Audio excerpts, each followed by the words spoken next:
Hey guys, Mrs. Yeagle here, and this is the next part of Chapter 8, Flight of the Fat Lady. I'm on page 149, right after the part where Ron has told everybody that Hermione doesn't care about other people's pets. Professor McGonagall opened the classroom door at the moment, which was perhaps lucky.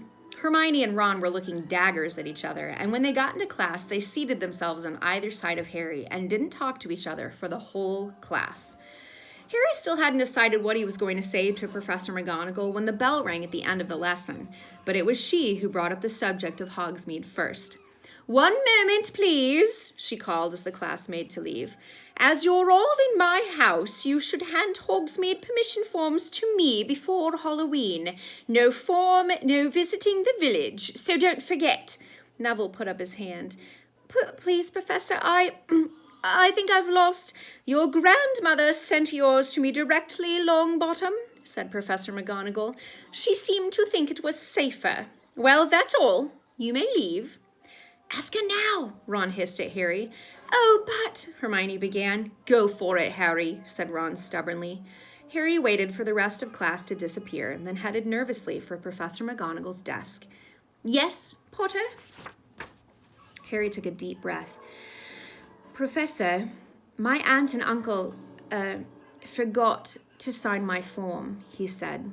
Professor McGonagall looked over her square spectacles at him, but didn't say anything. "So, do you think it would be all right?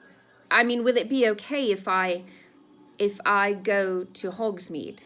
Professor McGonagall looked down and began shuffling papers on her desk.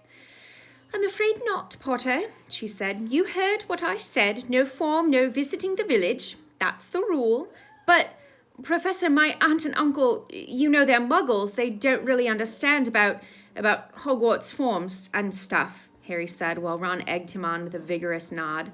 "If you said I could go—" "But I don't say so," said Professor McGonagall, standing up and piling her papers neatly into a drawer. "The form clearly states that the parent or guardian must give permission." She turned to look at him with an odd expression on her face. Was it pity? "I'm sorry, Potter, but that's my final word. You'd better hurry, or you'll be late for your next lesson." There was nothing to be done. Ron called Professor McGonagall a lot of names that greatly annoyed Hermione.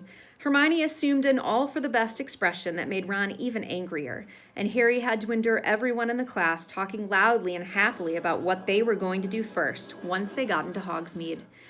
"Well, there's always the feast," said Ron in an effort to cheer Harry up. "You know, the Halloween feast in the evening." "Yeah," said Harry gloomily. "Great." The Halloween feast was always good, but it would taste a lot better if he was coming to it after a day in Hogsmeade with everyone else. Nothing anyone said made him feel any better about being left behind. Dean Thomas, who was good with a quill, had offered to forge Uncle Vernon's signature on the form, but as Harry had already told Professor McGonagall he hadn't had it signed, that was no good.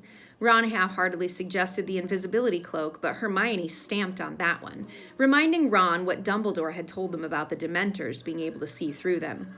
Percy had what were possibly the least helpful words of comfort. "They make a fuss about Hogsmeade, but I assure you, Harry, it's not all it's cracked up to be," he said seriously. "All right, the sweet shop's rather good, and Zonko's joke shop's frankly dangerous, and yes, the shrieking shack's always worth a visit, but really, Harry, apart from that, you're not missing anything." On Halloween morning, Harry awoke with the rest and went down to breakfast, feeling thoroughly depressed, though doing his best to act normally. "We'll bring you lots of sweets back from Honeydukes," said Hermione, looking desperately sorry for him. "Yeah, loads," said Ron. He and Hermione had finally forgotten their squabble about Crookshanks in the face of Harry's disappointment. "Don't worry about me," said Harry in what he hoped was an offhand voice. "I'll see you at the feast. Have a good time." He accompanied them to the entrance hall, where Filch, the caretaker, was standing inside the front doors, checking off names against a long list, peering suspiciously into every face and making sure that no one was sneaking out who shouldn't be going. "Staying here, Potter," shouted Malfoy, who was standing in line with Crabbe and Goyle. "Scared of passing the Dementors?" Harry ignored him and made his solitary way up the marble staircase, through the deserted corridors and back to Gryffindor Tower. "Password," said the fat lady, jerking out of a doze. Fortuna Major, said Harry listlessly. The portrait swung open, and he climbed through the hole into the common room. It was full of chattering first and second years and a few older students who had obviously visited Hogsmeade so often the novelty had worn off. Harry! Harry! Hi, Harry! It was Colin Creevey, a second year who was deeply in awe of Harry and never missed an opportunity to speak to him. Aren't you going to Hogsmeade, Harry? Why not? Hey! Colin looked eagerly around at his friends. You can come and sit with us if you'd like, Harry. No thanks, Colin, said Harry, who wasn't in the mood to have a lot of people staring avidly at the scar on his forehead. I've got to go to the library. I've got to get some work done. After that, he had no choice but to turn right around and head back out of the portrait hole again. What was the point in waking me up? The fat lady called grumpily after him as he walked away. Harry wandered dispiritedly toward the library, but halfway there, he changed his mind. He didn't feel like working.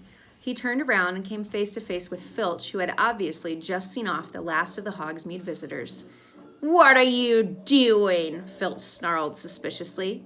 Nothing, said Harry truthfully. Nothing, spat Filch, his jowls quivering unpleasantly. A likely story, sneaking around on your own. Why aren't you in Hogsmeade buying stink pellets and belch powder and whizzing worms like the rest of your nasty little friends? Harry shrugged. Well, get back to your common room where you belong, snapped Filch, and he stood glaring until Harry had passed out of sight. But Harry didn't go back to the common room. He climbed a staircase, thinking vaguely of visiting the owlery to see Hedwig, and was walking along another corridor when a voice from inside one of the rooms said, Harry? Harry doubled back to see who had spoken and met Professor Lupin looking around his office door.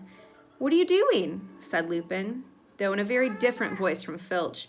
Where are Ron and Hermione? Hogsmeade, said Harry in a would-be casual voice.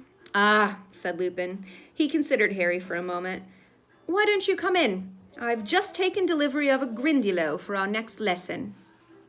So that's the bottom of page 153. We'll read some more in a little bit.